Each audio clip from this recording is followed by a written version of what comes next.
Oh, it's Sunday. That's right. Yes. You know what? This your girl Priscilla. You know, you guys already know who I am.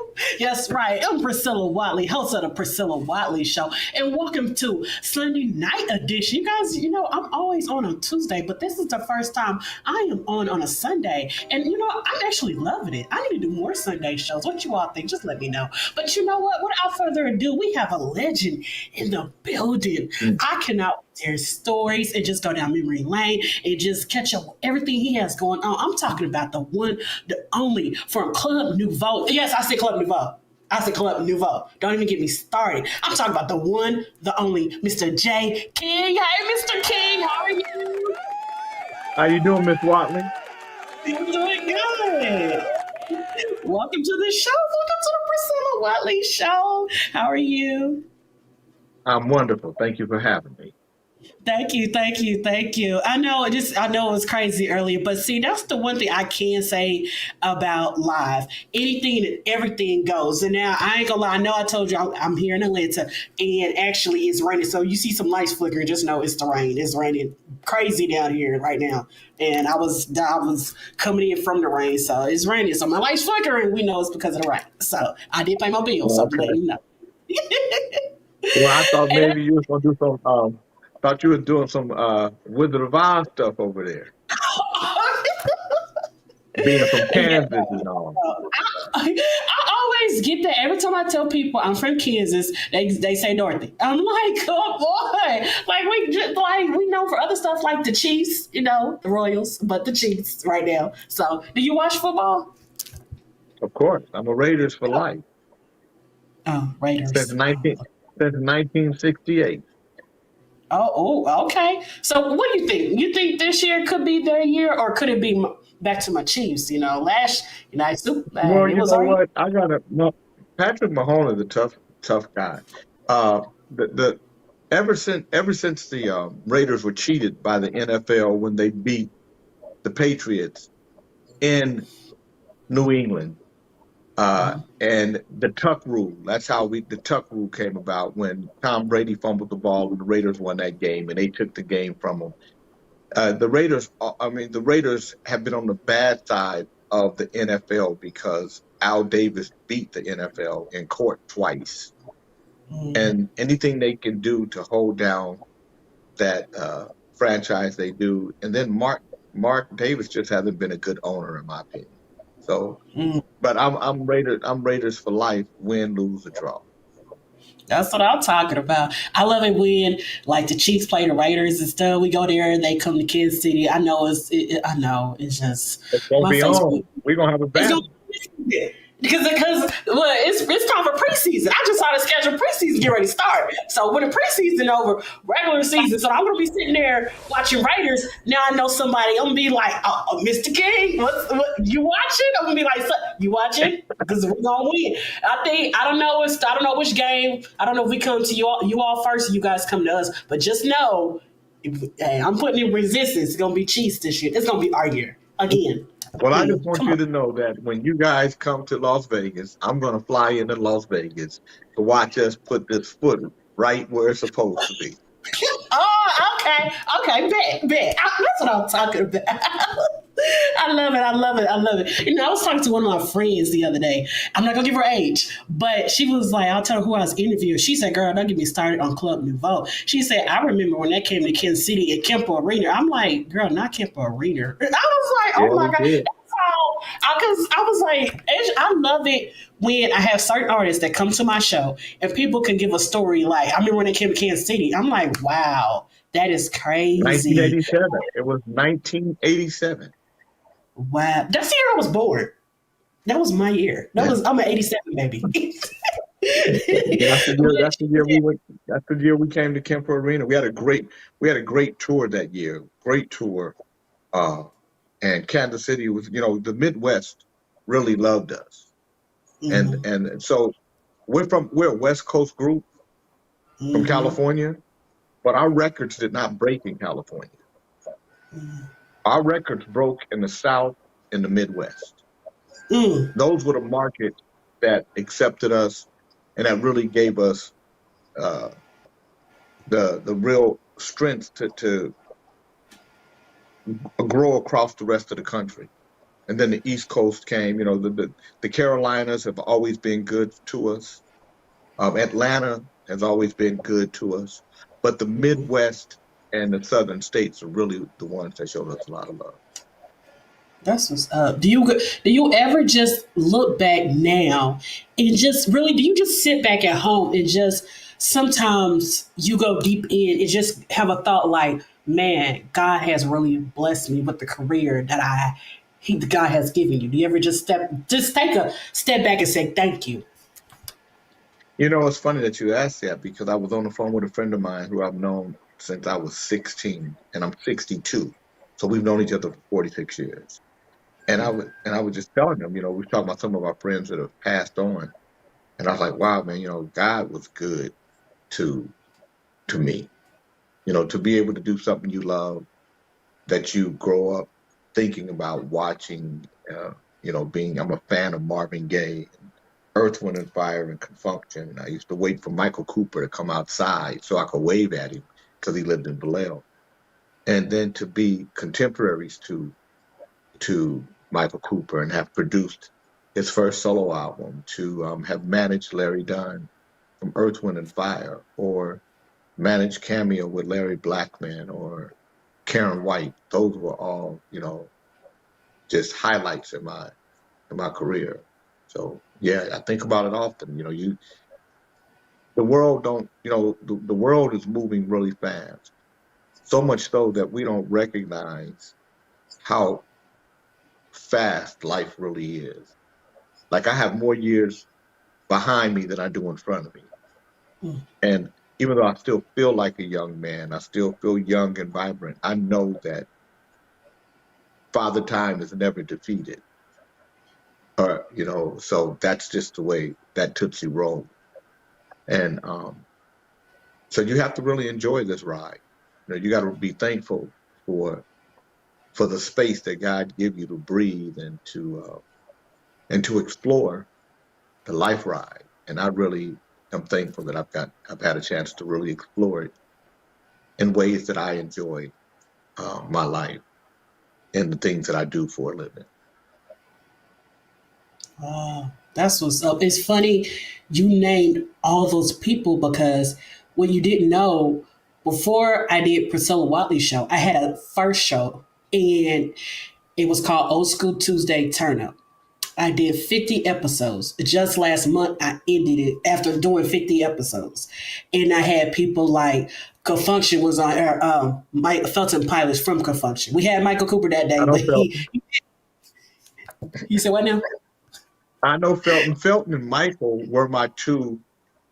They were two guys that mentored me on production and songwriting and just and really how to be the leader of a band, because Michael and Felton are like the Lennon and McCartney of Confunction. They wrote all the hit records, or the vast majority of them.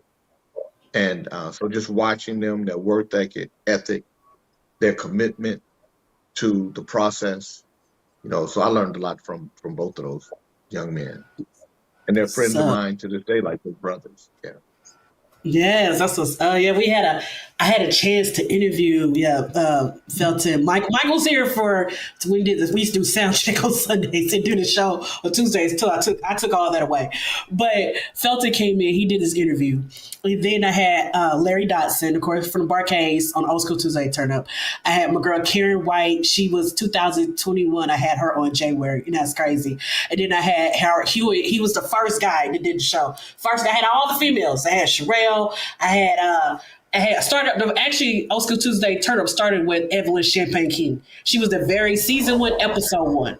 Had her Robin S. CC Peniston, Sherelle, Shirley Murdoch, Shirley Murdoch? Jones from the.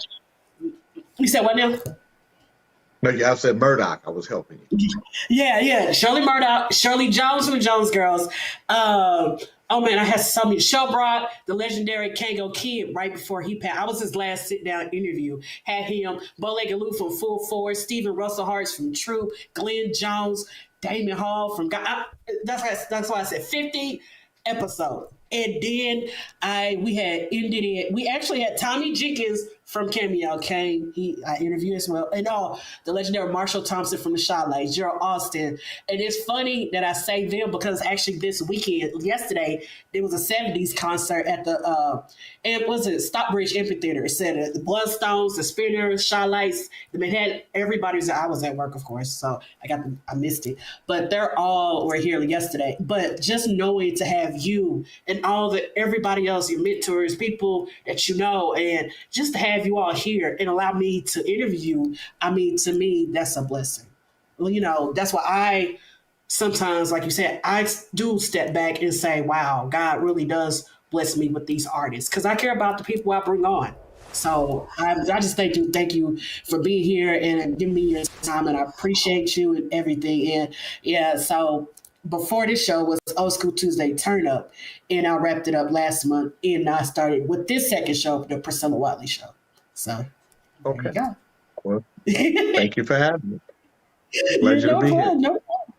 No problem, no problem. And it's like when I turn on the radio to know when you hear songs like jealousy, rumors, why you treat me so bad, and of course, lean on me. Even in the movie, lean on me because that's my movie, one of my movies.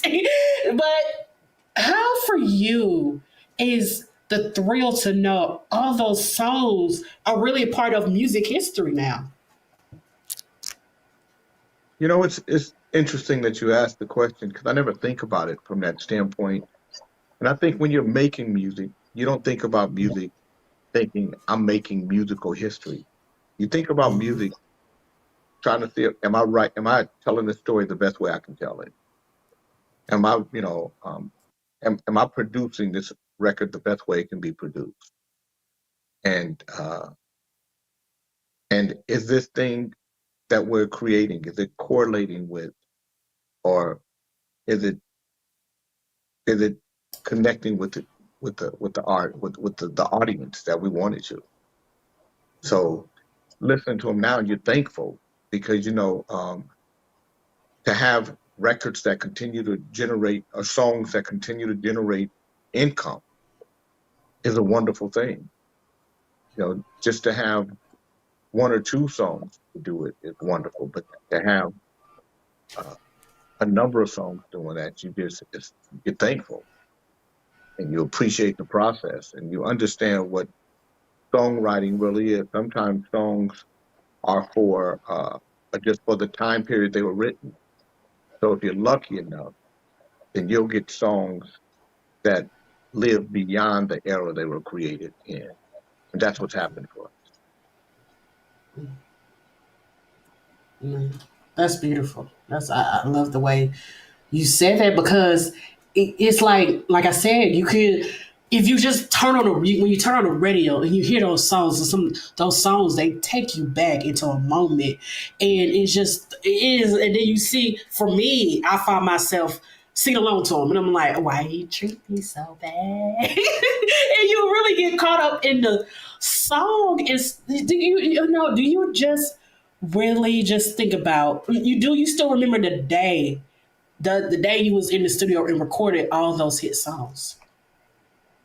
Um, I can't remember what I did yesterday, but I do know that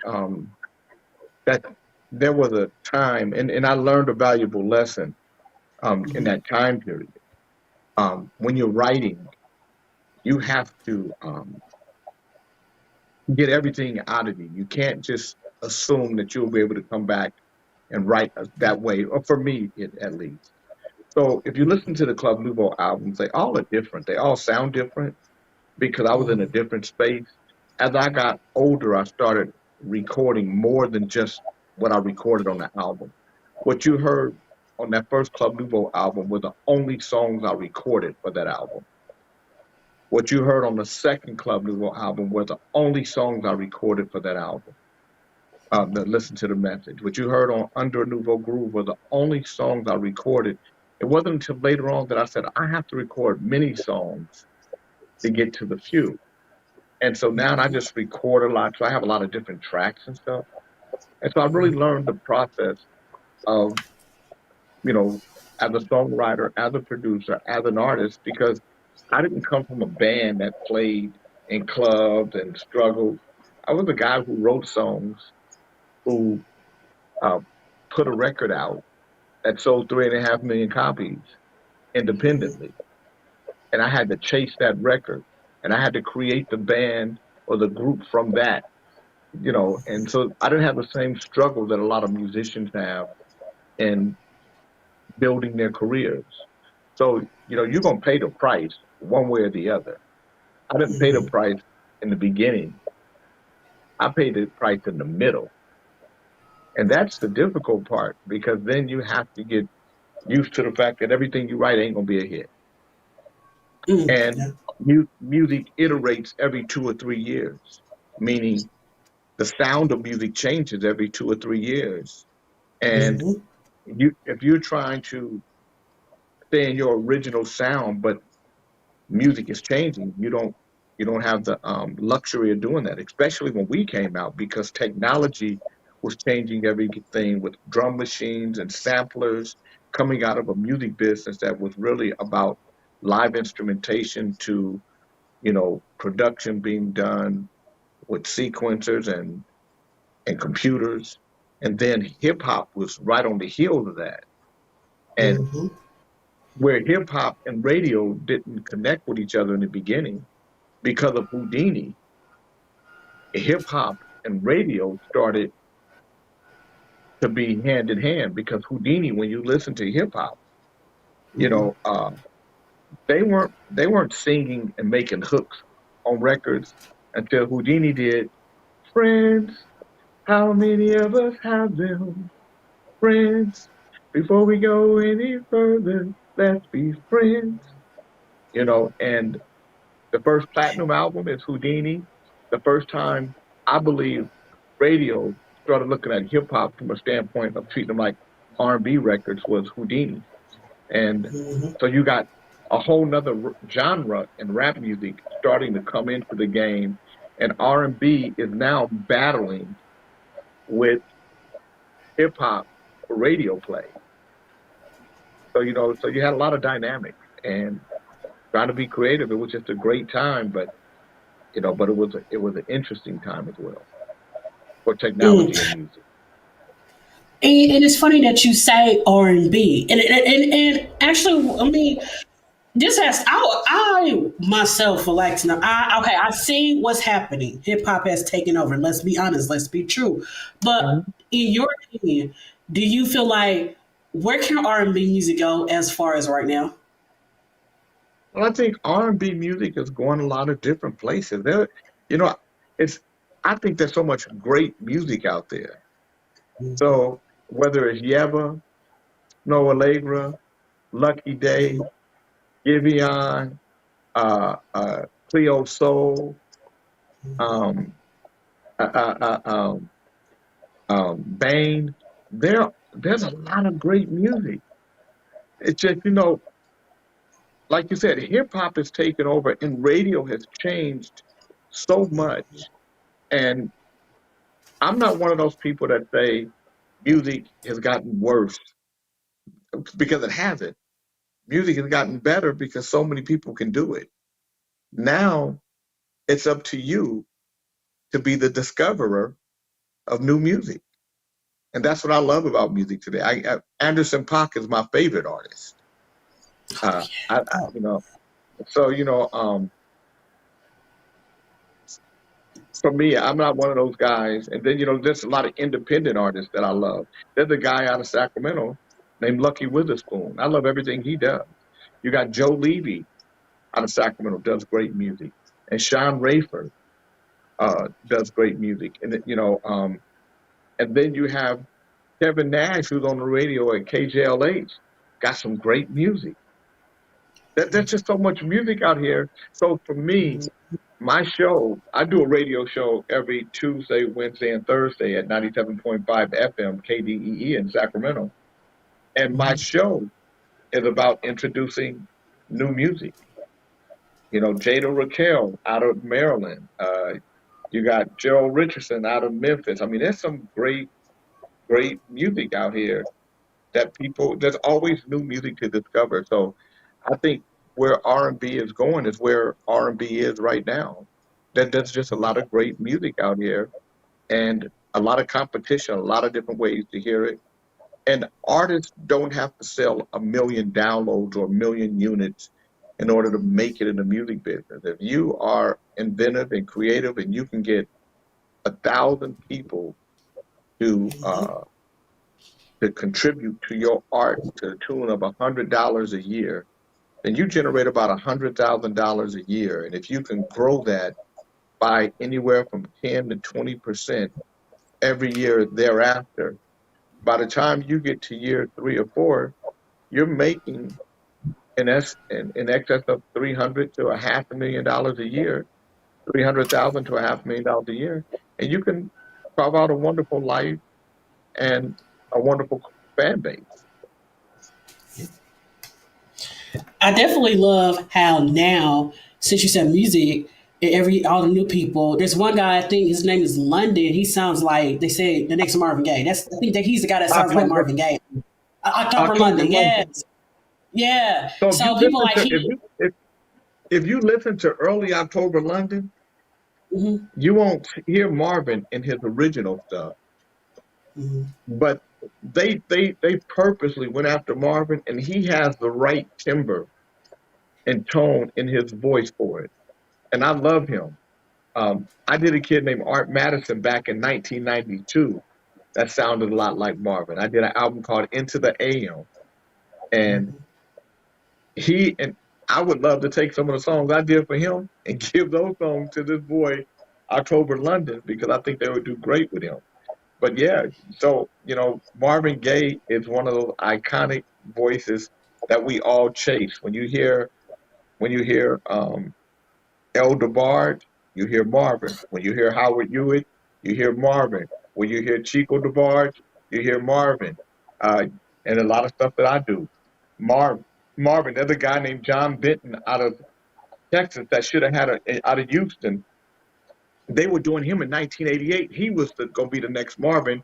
He had a song called "Hanging On for Dear Life," and for some reason they never released it. So Marvin is such an influence on the generations that exist. Joe Levy is influenced by Marvin. So, but of all of us, um, October London is my favorite. Yeah, I definitely love him. Not only that, I love how reggae, like Burner Boy, take like Hmm. sample Brandy song, Tony Braxton. In a way, if you really listen to it, it's kind of like R&B, but it's like R&B reggae. But then it's got this little spin, little dance, and gets you to dancing. And reggae is coming up now, like Afro beats.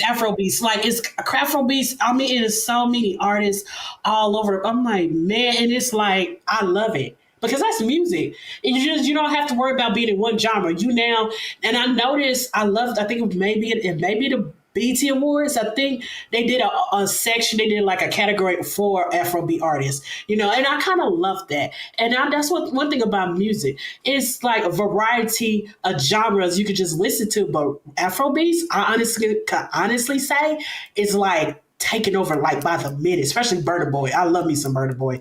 And I'm just like the way he did Brandy and Tony Braxton's music, I'm like, man, Afro beats is no joke nowadays. Yeah, I mean, it's a good subgenre, but and I think again, people because we live in a different world from a technology standpoint, so you Hmm. can reach more people. Now, Hmm. music is different when you say it's worldwide. When we were coming up, if you were in 20 or 30 countries, you were worldwide. Now you're in 150, 200 countries. You're worldwide. Again, this is because of technology and you know and cell phones and digital downloads. And while Afrobeats is carving a great niche here in America, it still doesn't outsell American music.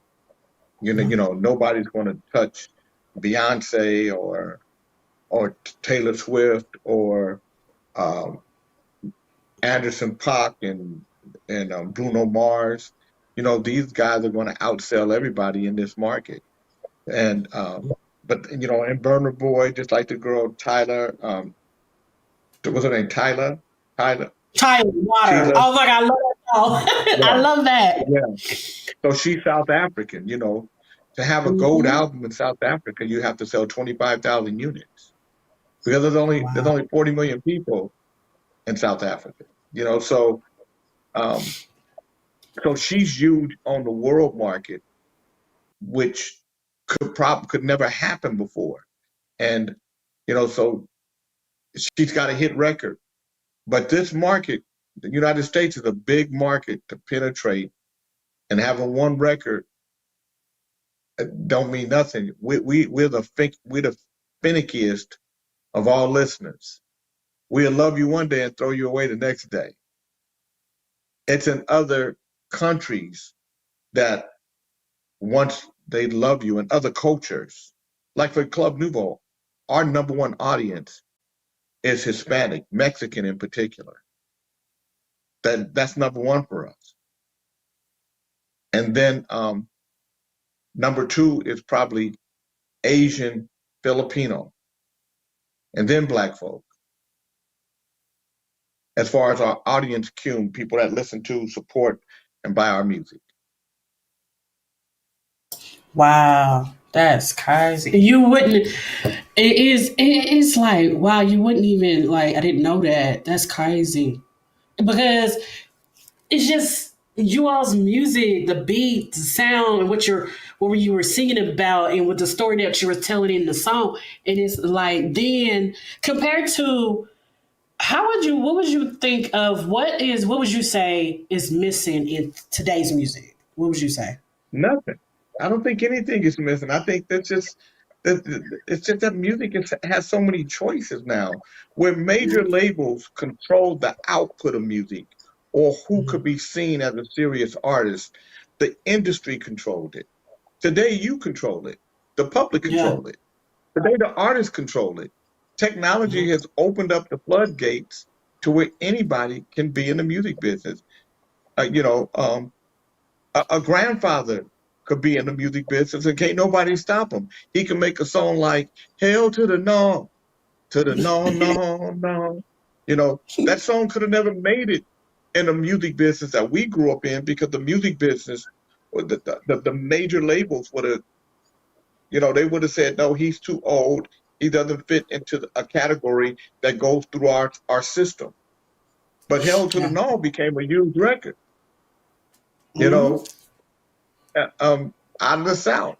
So no, I don't think anything is missing. I think what's missing is the way we intake music.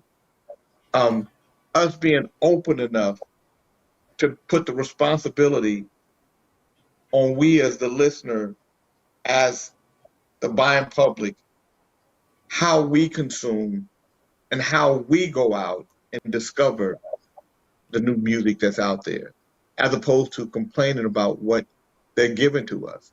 If you don't like what's Yeah. being given to you, go find what you're looking for. There are great artists out here. Emily King is. I just found her um, a few weeks ago, and so I'm always looking for new music. And what I realize is when you find somebody like an Emily King and you just let the music play, um, Apple Music or whatever you're listening from, it'll play other music like that. So you get to discover new people as you that's how um Edie Suleiman. That's how I discovered him, playing somebody else's record and he came up. So no, I don't think that anything is missing. I think what's missing is us. But the human being has a hard time changing. We're a creature of habit, and it's hard for us to create new habits. But I think that's where the growth is. The growth is in you not getting locked into the world from just in a little small vision that you have, but being open to the possibilities of what the world can be. We are not open to possibilities because the world don't sell possibilities to us. The world is about what can't happen. The world make us so critical as opposed to being uplifting of somebody you know, um, who's out there. So on my radio show, I play a lot of independent artists. If you listen to my show, and I Mhm. stream live on Facebook and on Instagram, people listen to my show. Other artists listen to my show, and they say, "Can I send you music?" I just met a guy, Morris Mills, who just sent me a record called Automatic. I'm gonna start playing this week. Okay. So to me, what's that? If there's anything missing, it's our inventiveness and creativity when it comes to searching out new music, new artists, and then supporting those artists. Yes, definitely. Everyone go definitely check JayKing out. I was live the other day on Instagram. I went over there to he was on and he was like, "Hey, Miss Watley." I was like, "Hey, I was sitting there, you on?" Because my notification sends me JayKing is live right now on Instagram. So I'll swing over just to listen to you and everything, play your music. And now And but then, you all so go. you watch in the morning. That's Kings in the morning. That's So I do that show Monday through Friday from 8 to 10 a.m. That's a crazy show. It's politically incorrect. It is going to talk about everything, and Donald Trump is going to call in and go, "Hello, Jay, it's me, it's Donald. You know, I spoke to the big trail, and he said it should have been you, Donald, not Jesus. You would have never hung on the cross. I would have never done that. That would have been way different." So, Donald Trump calls in and different people, and we just have fun. The way you imitated I look. Okay, look. One thing about me, one thing I never talk politics with artists. I know nobody because no one talks about it. But since you talked about, what do you think of? Come on, man, I gotta get your opinion. What do you think of Hmm. that disaster that happened? Come on, what do you think? He was at the podium just Well, talking, and then it just happened.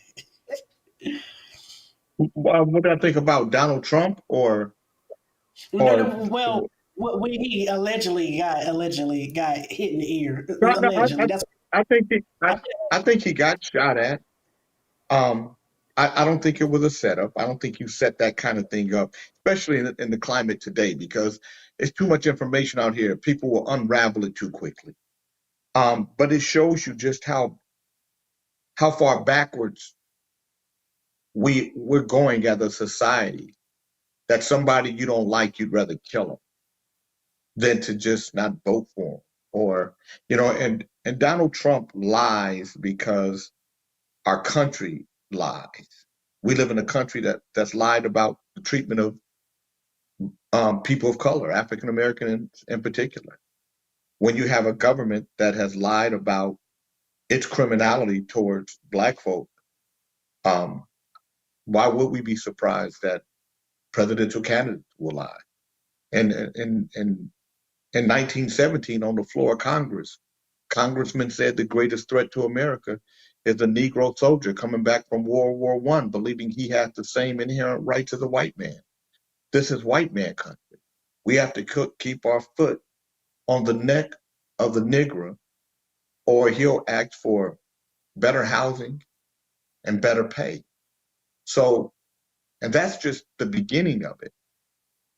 So I'm not surprised by any of it. I'm not surprised by how violent our society becomes when it's something we don't like or somebody we don't like, because all you have to do is go through the history of us and you'll see that it ain't much different.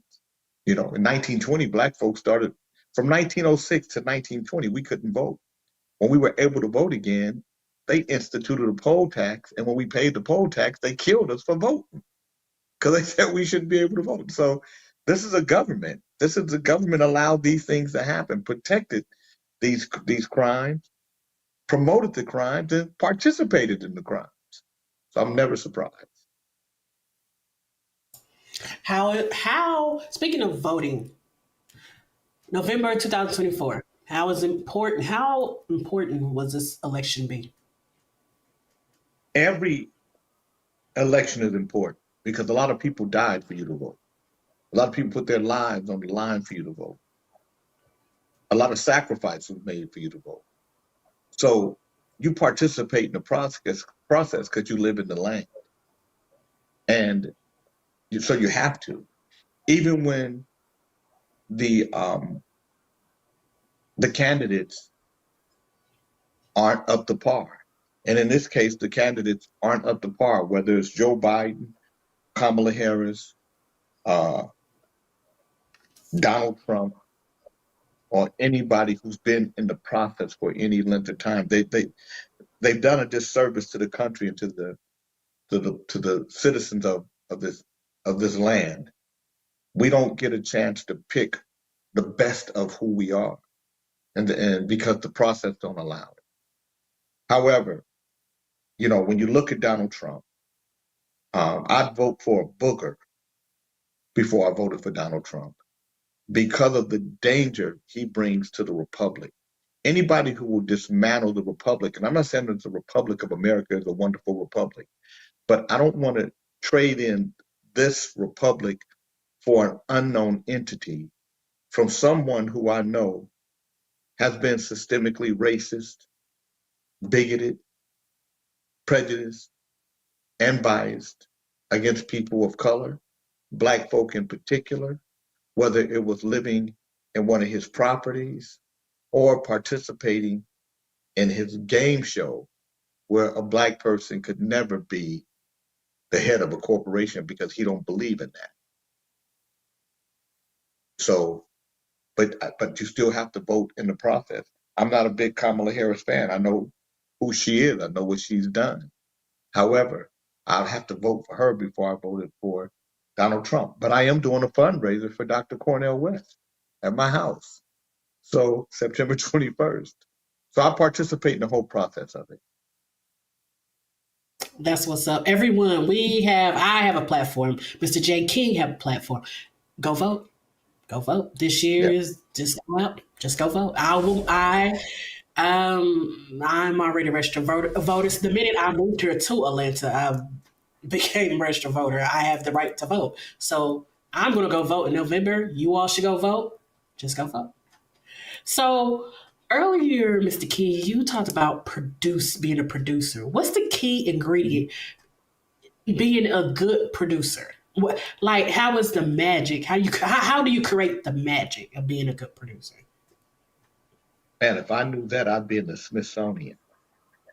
Production is really it is a it has to do with your opinion, your taste, your influence. The greatest producer that ever lived is Quincy Jones. And I believe it's because of his knowledge of music theory. And you have to really be a theorist and have to really understand music theory to get out there and to be able to go from genre to genre. But for me as a producer, it's just having a pulse of where the public is and who the artist is and really trying to make a signature sound, not for you, but for that artist, and really trying to bring out the best parts of who the artist is, whether it's the tonality or the range of the voice or the way, if it's an instrumentalist, the way he or she plays, whether it's very simple or very complicated and intricate, and just really learning the artist. A great producer isn't going to produce an artist based on what he thinks. He's going to produce an artist based on what the artist thinks, who the artist is. And so and that's how I've always, um, approached the record. And, so, so I know a lot of artists have a sound, like Jimmy Jam and Terry Lewis had a sound. LA and Babyface had a sound. You know what their records sound like. When I produce records, I really try to pull my sound out of it as much as I could and put the artist in it as much as I could. Yeah. And Quincy Jones, from Quincy Jones, Jimmy Jam and Terry Lewis, and yourself, producers, like you all created music that is fulfilling to to the sound of the ear, and music that you know for me, especially for me, to just sit here and just sometimes sit back and really listen to what what is being said in the song, the beat. Like you said, you like music come on, you can kind of really almost tell if who produced that song. Especially if I hear Jimmy Jam, Terry Lewis, all the way down. If I hear listen to a song from Motown days from Smokey Robinson, all the all those everybody that came out of the Motown days, all the way from even Quincy Jones, because you're gonna know the music, you're gonna know the sound, gonna know the beat. Sometimes if you listen to music, you're like, okay, I know who that producer is, yeah, and stuff like that is just that's to me is just mind blowing, beautiful for me. I think it's beautiful when you have that feeling and you hear a song And and you you're got a like, lot of producers today. You got a lot of these kids today that are producing some very intricate and very creative music. I love the way Anderson .Paak produces records. mm-hmm, Um, the music that they produce isn't as round and warm as what we produce because we produced it on 2-inch tape, mm-hmm, and that tape, even though um, technology has gotten better from a digital standpoint, digital production, it just when you hear "What's Going On" by Marvin Gaye, mm-hmm, or when you hear the Beatles come together, they're recording on a 6-track tape, not 8-track. They're recording on 6 tracks. You know, um, What's Going On was recorded on 16 tracks. These kids have unlimited tracks, but the plasma of live music, of live musicians, you can't duplicate that. You can't replicate it. And that's, I think, where we were better, is that plasma, that blood that run through it, that that vibration of a live musician playing that music, not not to a sequencer or sampler, but to the tape where everything that he puts down is live, and where he messes up, you got to punch it in. Or sometimes you keep the mistakes because it just feels like that. I think that's where we had the best of the recording process. yeah, and I love really, really going to live shows. I swear, live shows is everything because it's more. You get more of everything, more any out of everything. That's why I love anything live. Like when you hear when I hear live music, live shows, live band, especially. Oh, I'm there. Mhm. Yeah, it's like the best feeling in the world to be anywhere. A live band, a live show. There's just something And I about think it. that, I It's just, think I think that's where these young people have to be careful with technology, that they don't make a record so technologically sound that is produced in a box. In other words, it's produced with the drum machine, with the computer and the keyboards, and it's all locked in. Because when you start to do that live recording and you want to do that live sound, you can't reproduce it the same way because the same space and elements that exist in a recording studio don't exist in live space unless you're doing a complete, almost lip sync to the track that you create. we know how And and lip sync. Lip sync, no, no. You can you nowadays you can really tell when somebody's lip syncing. It's like it's it's like no. I can't stand lip sync. I don't care if you at an award show, you perform. It's like, come on, man. It's every time if I watch it, even an award show, I'm like, what you lip syncing for? Just sing the because, song. But I well, a lot of times it's not the artist, it's not because of the artist, it's because of the production, the people Mhm. producing the show.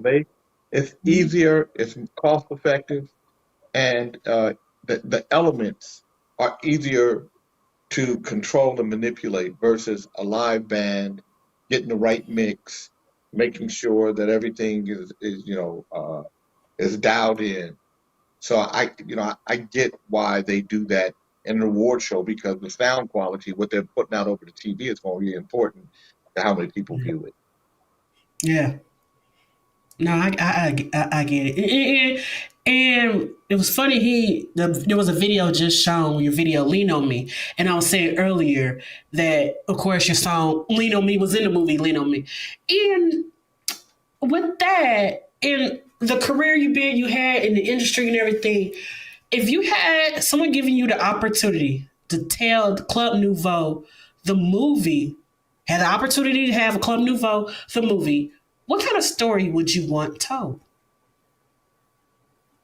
Well, I mean, just the I guess the story of how possibilities happen based on your ability to pursue them.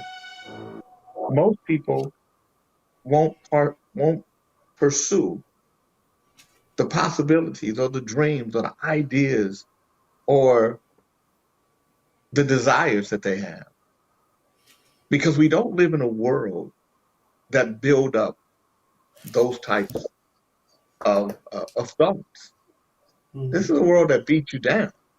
So you got to divorce yourself. I'm divorced from the world when it comes to that. I'm not married to the world of that we exist in because it's not uplifting at all. I create the world I want to be in, and and I create who gets to participate in that with me. And in the world that exists, I have to deal with it peripherally, and I do. And I do the things I have to do. I'm the president of the California Black Chamber of Commerce, so of course I deal with a lot of politics. I deal with a lot of small businesses. I deal with a lot of legislation. I sit on a lot of different boards. So I have to do those things. But I never let them weigh me down, just like I don't let the presidential race or anything that happens as it relates to politics weigh me down. Because I understand that that's just the process of the world. The process of my world is different than that. I want to enjoy this ride. I want to be able to when the curtain goes down and the lights go out, that I get to rest in some very wonderful memories. And and and that's on me. So, the world, I don't let the world beat me down. I don't care about what the world is. A lot of people let the world beat them down. So, the world don't get to beat up on me like that. And I would like, if that's the story that was going to be told about Club Nouveau, that would be. I love it. I definitely love that. What's three things you are driven by? Uh, Three things: I'm being inquisitive, uh, uh, uh, the possibilities, thinking of the possibilities, and time. The fact that time is ticking faster than I would like it to.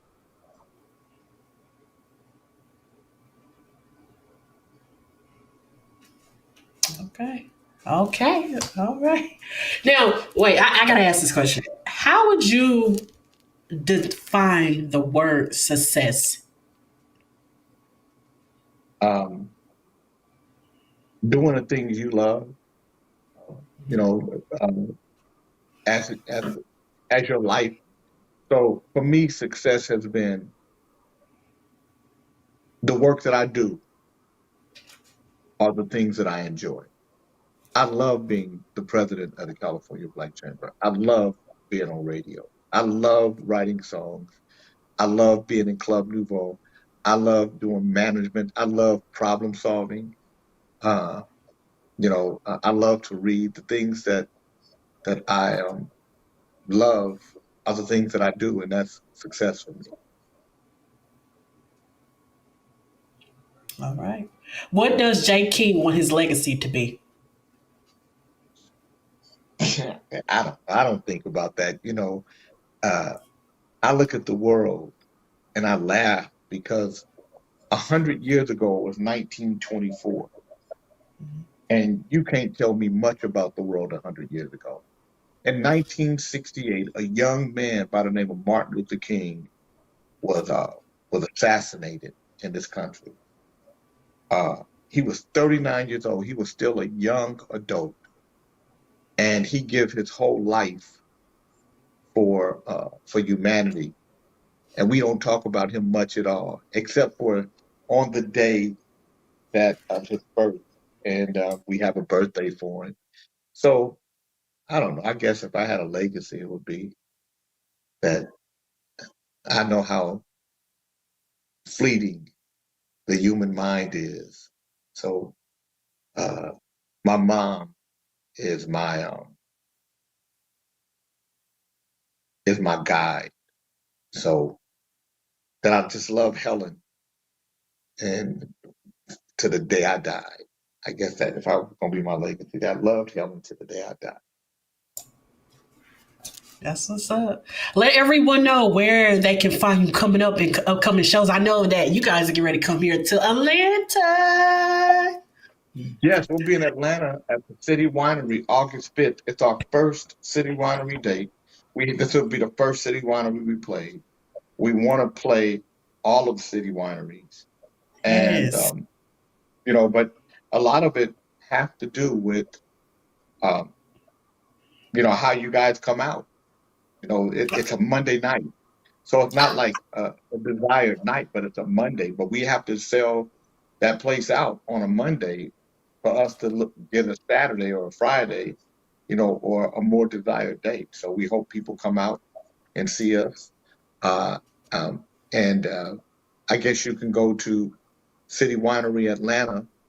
You can Google it, and we're right there on their website. And come out and check us out. We're gonna do uh, we're gonna do the classic hits. But if you're a real Club Nouveau fan, we're gonna go deep. We're gonna do some deep uh, dives on Club Nouveau, and then we're gonna do. We had a new single, "It's All Right," that went to number 27 on the charts this year, and so we'll perform it. And but we're gonna have fun. It's gonna be a party, and it's gonna be but it's gonna go through different elements of our career. Yes, that's what I love. You know what? Since we talk about it's all right. Tell us about we're just showing the music video, right, and the song and everything, so everybody should know about the new single that's out. Yes. So so you want me to tell you about it, how it came Yeah, about? What? let everybody know because I was watching the video. I was like, oh shoot, oh shoot, oh shoot. No, but yeah, let everybody know. I definitely like how the video was done and everything. I definitely love the way you guys did the music video and everything like that. I like the feeling it presented. The story was telling the vibe, and y'all was on it. And I like how you got the people interacting. Yes, so like just like how was it to just do this music video and everything and create it? Well, for me, it was very interesting because I come from a big production video, in the music business, where when we did "Why You Treat Me So Bad," it took us 3 days to shoot "Why You Treat Me So Bad," and it was three 12-hour days. You know, when we did "Lean on Me," it was 2 days. When we did this video, it was 2 hours from start to finish. When we did "Why You Treat Me So Bad," "Lean on Me," and all those other videos, you have big crews, and you had, you have these reels of film, and it was just crazy. It was one guy with a phone, a boombox, and a camera. And so, we shot in two different locations, and he said, "Okay, we're done." And I was like, "We're done?" He was like, "Yeah." You know, and I was, so and then I said it'll probably take us 2 or 3 weeks to get the video back. We got it in 3 days, and I loved it. So it was just a cool process. Um, you know, Jay Ali and Tirza are obviously not the original members of Club Nouveau. So this is our third year together. Um, Cam and Val, uh, their last year with me was in 21. So this was the first recording that me, Tirza, and Jay Ali did together, and we have a series of songs that we're releasing. And as eventually I won't be in Club Nouveau. and somebody would take my place. But Club Nouveau will still tour with Tirza and Jay Ali and whomever takes my place. But I just wanted to make sure we had new music, we had good music, and that it was relatable to what we'd done before. And I think this was a good start. The new record that we're working on right now, and I'm thankful. I think it's going to be a great record for us. But I'm just writing different songs so we can get ready for, again, this is a different world, so you don't have to record albums anymore. You just write songs and you release them every 3, 4, 5 months, and and if one of them stick, that's a wonderful thing. Yes, but no, Mr. Key, you can't go anywhere. I want you to stay in Club Nouveau. I mean, you have brought us everything. Like, I mean, you brought us the sound, the beat, the music. No, you're not going anywhere. You stay right there at Club Nouveau. Like, Well, you a I mean, legend. listen, eventually, look, I'm 62 years old, Oh, you look, so you look. yeah, Oh, yeah, yes. yeah. So, you know, after a while, what I love about Frankie is what Frankie Beverly did. Frankie knew that he was getting too old to tour. It was taking a lot out of him, and they started preparing for Frankie to leave. So Mays will still tour. Frankie Beverly and Mays will still tour, but you'll have a quality vocalist that can carry those songs, that has the vibration and the energy of a Frankie, and so that people can still get the music that they love with a band that's sanctioned by the creator. The same thing is going to happen with Club Nouveau. But I All don't want to right. until I'm old and decrepit. I want to do it when I'm still sounding good and I still work good. So as the new person comes in, that it's not a lull or a down part, that we're up. That's why we're writing new songs and making sure that we have current music and that people get to see us, and that Jay and the Tirza get the same type of love from the audience that I get, and so they the same way they become connected to me, they become connected to them, and then the new person that takes my place. That's what's up. That's what's up. That's what I'm talking about. And I'm letting you know now, next Monday, I'm off on Mondays. So I'm going to be, I love City Winery. I love the vibe. It really brings the element, the essence when you're in there and it's super dark and the person's on the stage. But I've been to City Winery so many times since I've been here. And actually, I was just there last year, November, when Karen White performed there. So she'll be back this year. So I'm definitely going to be there Monday. I'm off on Mondays. Yes, everyone go check out Club Nouveau. And down here, right here in Atlanta, it's at the City Winery next Monday, August the 5th. They're going to be here. I'm definitely going to be in the building. So, and plus, I got to come meet you anyway. Yeah, I'm going to be like, JayKing, Priscilla. But I'm going to be there. I'm Well, going to you be there. got I'll my tell you. number, Priscilla, so you got all you got to do is call me and say, Jay, this is where I am. I just want you to know, and I'll be like, cool. Okay, most definitely, most definitely. I'm gonna bring some friends Now, with me. Priscilla, So, I have a question for you. oh yes, come on, come on, come on. Are you any kin to Jody Watley? Oh my god. You know what? Oh man. I get the question all the time. The name is spelled the same way. It's just one of those things where I like to keep people guessing. I'm gonna just say that. I just like people keep people guessing. That's all I'm not gonna answer the question. Not gonna answer the question. But we know of each other. But Wow. yes, yeah. Okay. Yeah. I don't like to answer the question. We know of each other and everything, so we got people in common. So I know, yeah, but I don't answer the question. I just like keep people guessing. We'll just keep you guessing. So, I know. I get it all the time, and it's funny. She grew up in Kansas City, Missouri. I was KCK, so yeah, Did she? yeah. At one point, she lived in Kansas City, Missouri. Did You'll she be grow? surprised. So I know Michelle, her sister Michelle, and when I remember when Michelle and a producer friend of mine, Matt, Mhm. they had a baby together, and I was like the godfather to the child, Michelle Watley, Oh. who was talented in her own right, and it used to come up sometimes. So Michelle and I actually we're friends on Facebook, and sometimes we talk every once in a blue moon. So I do talk to her. So I know Michelle. Mhm. So I Okay. definitely know Michelle.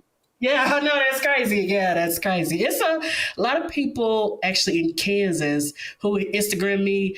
I might know Jody. This person know her. This person, people who went to school with her, or yeah, on the Missouri side. So I know yeah, I get it. I've been getting it my whole life. So yeah, so I'm used to it. So yeah, yeah. But thank you. You are the very first artist who I've interview has ever asked me. Everybody else just they don't say anything. I don't say anything, and you just do the interview. So yeah, you are the very first. But thank you for asking. Thank you for asking.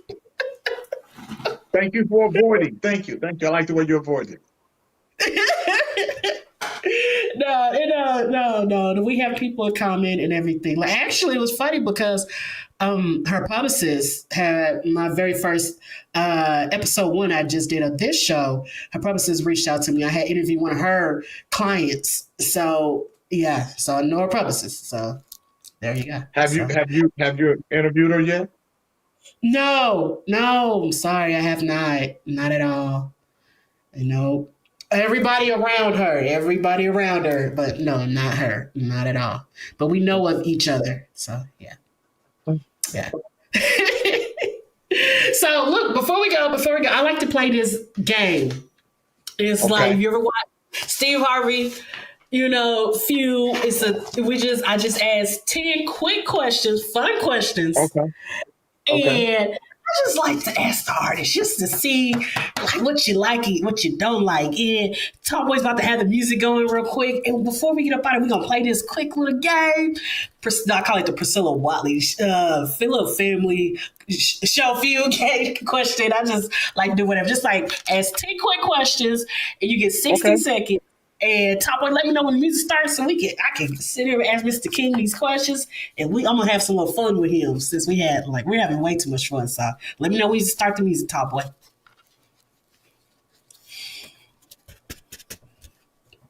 So yeah, they're just fun, loving questions. That's okay. I'm ready. I'm ready for you. Okay, let's go. Favorite ice cream? Rocky Road. Favorite dish? Chili beans. Favorite movie? Rudy. Favorite comedian? Dave Chappelle. Favorite love song? Wow. Favorite love song. Concentrate on You. No, Marvin Gaye. Marvin Gaye, Since I Had You. Okay, favorite color? Black. Sunrise or sunset? Sunrise. Chicken or ribs? Chicken. Grits with sugar or grits with salt? Grits with sugar and salt. Salt. Okay, last question. Name one female artist, one male artist, and one group you would like to see come on the Pricilla Watley show. One female artist, Jody Watley. One male artist, Anderson .Paak. Okay. One group,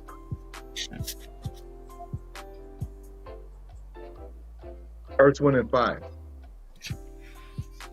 Yes! Man, those are some good answers. That's what I'm talking about. That's what I'm talking about.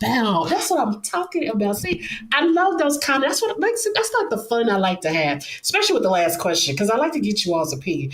And I just want to say that tonight has been amazing, Mr. King. I love the energy. I had so much fun, and the vibe, everything about you. That's why I do this show. I do the platform, even from the first show to this show, and to really thank you for allowing me to interview you. Not only that, I also want to give thanks to. It was actually Mr. Derek Muhammad who texted me the other day. He put me in a group text, and your PR, Miss Stephanie Beer, like to give a congratulations. Just thank her for both of them for allowing me recommend Derek for recommended. No, have my girl Priscilla. She's a good friend. Allow her to interview Mr. JayKing, and I was sitting there like, wow, like thank you. I really appreciate it. So thank you to Derek Muhammad, Miss Stephanie Beard, and to you, Mr. JayKing, for being here and giving me your time, allow me to interview you.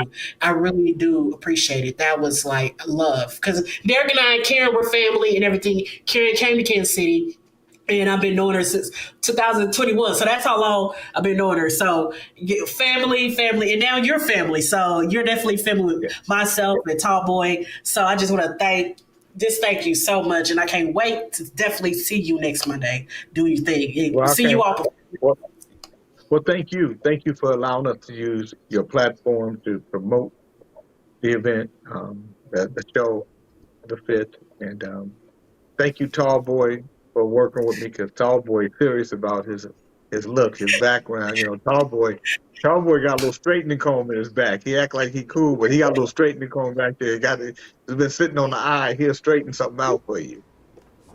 Tom, you want to come in and say something real quick? Do you want to say anything real quick? You want to say? I know he. See. I'm glad y'all got it worked out. That's all I can say. We did have a little technical difficulties in the background. There's been a lot of moving pieces on my side, dealing with a family matter, family issue. So just to be able to make this show work, that's nothing but God. That's all I can tell you. But I did have a question for you, Mr. Yes, King. sir. You said you chased music, or you were chasing the records. I think you said that at the beginning. I'm making sure I'm saying this the correct way. You chased the record. So you said you had to chase a record back in the day, and there's a lot of artists. They want to get, they want to get broken, right? So they want to be famous. They want to. Was it about? Well, I guess it's a two-part question. Was it about being famous, or was it about getting your message out? That was number one. And then the second part question was, talk about chasing the record, because quite naturally you said you did this independently, and that means there was only radio. There was no internet back then. So can you talk a little bit about maybe some of those struggles that you had back then versus where you are, how easy it is to, you say it's easier to break a record compared to what you had to do back then compared to now, but can you talk about, Well, I talk mean, to you have that? more tools. Let me say, none of it is ever easy, but you have more tools at your disposal. You have shows like this that, before we had Soul Train and American Bandstand, and you weren't going to get on American Bandstand, but you could get Soul Train. But in order for you to get Soul Train, you had to have a record that was taken, that was doing something across the country.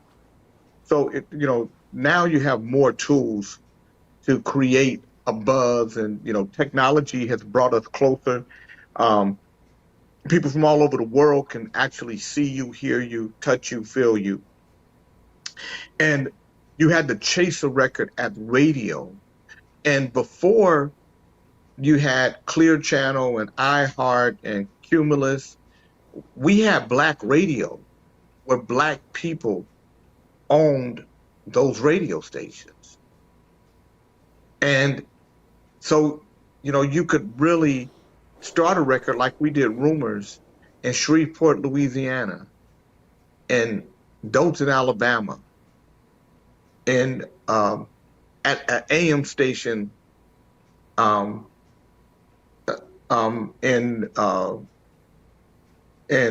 Boston. Elroy Smith ran this little AM station in Springfield, Massachusetts. The little bitty radio station. You had to chase those things in order to make it happen. Now you can get somebody, you can hire somebody to help you stream on uh, um, what's it called, Spotify, or on Pandora, or you can get on Apple Music. You got TuneCore to distribute. So there's so many more avenues, but the work is still hard. But you don't have to sell 1 million units. It's not just, you don't have to worry about manufacturing a CD or vinyl or a cassette. Now it's just a digital download. So there are so many more opportunities, but you still have to be, you know, inventive and creative, and you know, you have to be, you have to be hardworking. People people are doing a bunch of different things that so our attention span isn't the same. So you still gotta work to win over an audience and create somebody into a fan of you, your music, and and your personality. And the first question was it about the message? Was it about a message for you, or was it about just being famous? I never being famous was never a deal for me. I never I don't even being famous is funny to me because once when people, especially once you've done it for a while, uh you better be thankful. You better be famous enough to know that you better smile every time somebody see you, and when they want to take a picture, you take a picture. When they want you to sign something, that you sign something. We were in Phoenix last night, and I was sitting down with Young MC. We were having lunch, and some guys came in there with old album covers and pictures and stuff like that, and they wanted me to sign them. I signed every one of them because if you want to be famous and if you want to be recognized, that's the responsibility that comes with it. So when I see guys like uh, Kanye West not want to sign autographs or not want to take pictures, I'm like, dude, I remember when you was hoping somebody would take a picture with you or ask you for an autograph. Don't get so big that you forget that that the way you make a living is by people loving you like that. So it was never about being famous or money more than it was about just being able to be a creative person and making a living creating music. What do you think of radio? I mean, I know you Um, did Sacramento radio, but like some people say radio is and dead. Some people say, radio will never go away. You work in well, radio. radio's not dead because and radio, and radio won't die. Um, but radio has competition. Radio has, streaming services, and radio has the internet. Radio has YouTube to compete with. Radio has social media to compete with. But still today, 40% of all new music is discovered over the radio. There's no medium where new music is discovered more than at radio. All right, Priscilla. All right, man. I loved everything you saying. Hopefully, That is true. hopefully he liked the production. Hopefully we didn't scare him off. Oh no, it was great. Listen, it is amazing to me. I think it shouldn't be lost on us that we're having this conversation using our phones, and we're in different parts of the country, and yet we're broadcasting with each other. So, whenever, I mean, like, you basically have your own network. You've created your own network. You've created your own uh, uh, television broadcast. And you should be proud of yourself for the work that you do. The fact that you did 50 episodes, of something, that there are some uh, sitcoms that haven't done 100 episodes before they shut down. And a sitcom can't go into syndication until it's done 100 episodes or more. And here you are shutting down things at 50 because you chose to, because now you're going another direction. But when you start putting all your body of work together, all the different things that you've done, it'll be, you don't even know what you're doing yet. Uh, but you'll be impressed with it when you can sit back and say, wow, I did all these different episodes. I have a total of 300 episodes or total of 200 episodes that I've done. And then and as the world changes, because the world is changing right now, and when the metaverse, when it comes into play, and this is when you're going to see cryptocurrencies mean something, and this is where you're going to see intellectual properties like yours mean something because it will be shown and used in the metaverse, and that's where there's going to be a whole nother economy that's birthed from it. And whoever and people who own copyrights and people who own intellectual property will be the winners of that new medium. Yep. Yes. Thank you so much for that. Yes, Mr. King, you're exactly right. We actually, if you all don't know, Old School Tuesday Turn Up actually is on the Roku channel.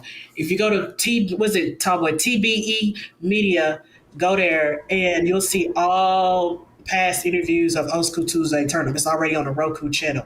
So therefore, and I think Pricilla Watley show is getting ready to go on there, or maybe already on there. But yes, go back and watch all Old School, my other show, Old School Tuesday Turn Up, is already on the Roku channel.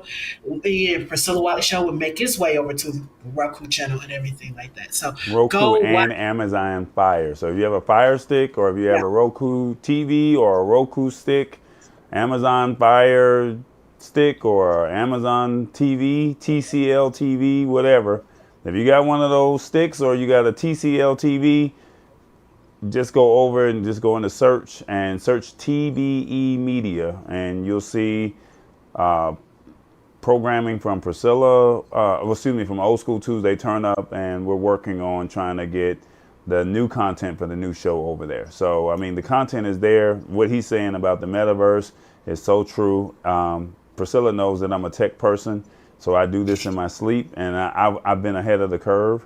So, I mean, this is refreshing to hear an artist embrace the technology as opposed to, saying, I want to learn more about it. The fact that you're already in it, you see it, you know where it's going, and this is what's going to make Club Nouveau and make JayKing stay relevant for years on to come, because a lot of these artists, they're just trying to do whatever it takes to stay relevant, and you already know the platforms to be in, and it's just a matter of just getting the content out there to where when people are looking, Absolutely. you're first. And Yes. I can't wait. Yes, that's what I'm talking about. Look, next Monday is going down. City Winery, Atlanta. Club Nouveau will be there. I will be there. Tallboy, I know Tallboy's coming because he's coming with me. But anyway, I'm going to be there, and I'm going to go check out the one and only Club Nouveau. Thank you to Miss Stephanie Beard. She thanked myself and Tallboy. Thank you for allowing me to interview your artist. Thank you to my boy Derek Muhammad for recommending me for the interview. Totally appreciate family and everything like that. Everyone, Mr. King, do not leave. Real quick, we're going to talk to you behind the scenes. Everyone, thank you for tuning in to the Pricilla Watley Show, episode 3. And everyone, can you do me a favor? Go to the Pricilla Watley Show right here on YouTube. Click that subscribe. Subscribe to my YouTube channel. Just push. That's all you have to do. Subscribe. Just subscribe. That's all I want. Subscribe. But thank you all for tuning in tonight. This has been one heck of an interview. We had so much fun. Y'all give it up for the one and only, the legend himself, Mr. JayKing from Club Nouveau. That's what I'm talking about. That's what I'm talking about. Listen, you all. Have an amazing week. Come back more than interviews on Sundays. I'm starting to look. Jay, what do you think? You think I should do more interviews on Sundays? I'm starting to love Sundays. There's just something about it. It's just something about it. I'm starting to love interviews on Sunday. I think this might be my new day. I should do Sunday. I don't know. What you think, Mr. King? You think I should do Sundays? I used to do Tuesdays. I think. Sunday night, Sunday night get down. Yeah, That's what I'm talking about. Yes. Look, you all, enjoy the rest of your Sunday. Have a good week. It's getting ready to be August 1st. Oh my God, August 1st, you all. But August 1st coming this week. You guys, enjoy the rest of your week. Have a good weekend. Enjoy your night. And I'll see you all next time. And we up out of here. Top Boy, drop the music. Did you know, Mr. King? To the party, feeling so fly. Old School Tuesday, gonna take you high. Highlight and the artists, get in the middle. Pricilla Watley gonna groove with you. Oh yeah, rockin' to the rhythm, it's so real. Melodies so sweet.